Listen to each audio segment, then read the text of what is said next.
here with Ian Murphy from Know Your Vote, and we are doing analysis post-debate. So, Ian, what are your thoughts on Pete Buttigieg after last night's debate performance? It was a very interesting night for Mayor Pete. He wasn't an outright winner in the way that we might say describe Elizabeth Warren, who just had a triumphant night. It's hard to think of a step that she took wrong. But he also didn't have a bad night by any means, as some of his rivals did. We saw Pete really punchy. He was punch fighting Pete in a different way, and really going head to head with Bernie Sanders, with Amy Klobuchar, and of course, as everybody else did, with Michael Bloomberg.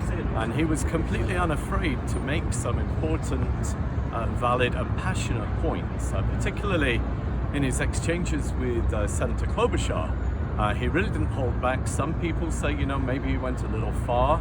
I think the truth is he got under her skin, and that was her big mistake, letting him get under her skin. But she was talking down to him. She's made some pretty sharp attacks on him in previous debates, and she just was not prepared for the incoming.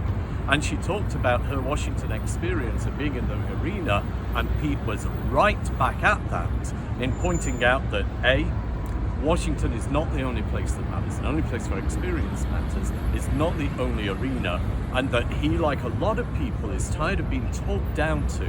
The idea that a senator can talk down to a mayor really resonates with a lot of people who've had that experience of people who are in important positions who maybe don't know as much as they should, talking down to them and treating them as an inferior. And she came across as superior in that moment, and I think that was a grave mistake for her.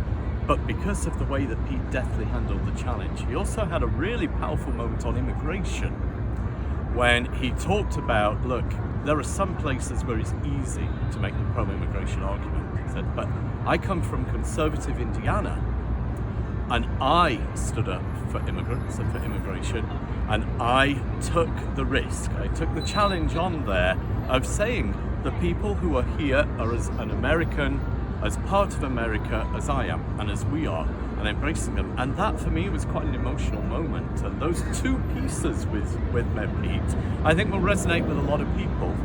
He also had the big attack on Bernie Sanders, which is controversial. A lot of Bernie supporters very upset about the way that Bernie was called out for the behavior of some of his supporters. On the other hand, a lot of people, especially in Nevada, happy that somebody challenged Bernie about that and with the treatment of culinary union members here. So a very controversial subject. I don't want to get into the right or wrongs of it, but more for the fact that there was palpable support, the fact that somebody was willing to bring up this subject and talk about it. I think it really is important to stress that it's a minority of people on Bernie's campaign. We wouldn't want to give the impression for one moment that this is normal behavior, that there aren't, bad eggs on every campaign.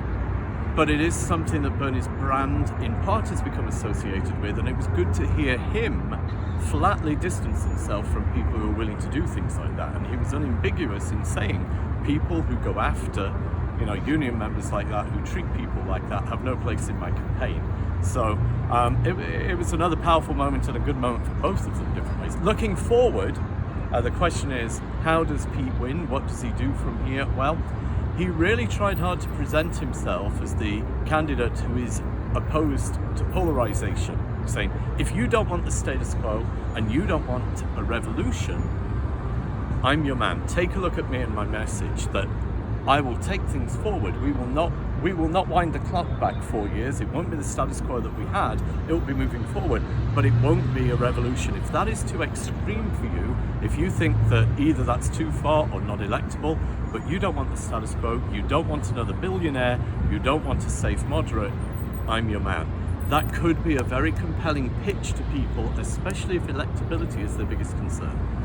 So I think those are great points, Ian, but there are still a lot of people in the race, and do you think that Pete simply making those arguments is going to be sufficient? Because there are, 3-4 other centrist or moderates who are making not entirely different, but fairly similar policies. So my question is, do you think Pete has done enough to distance himself from those issues and policies such that it would raise his campaign to the nomination?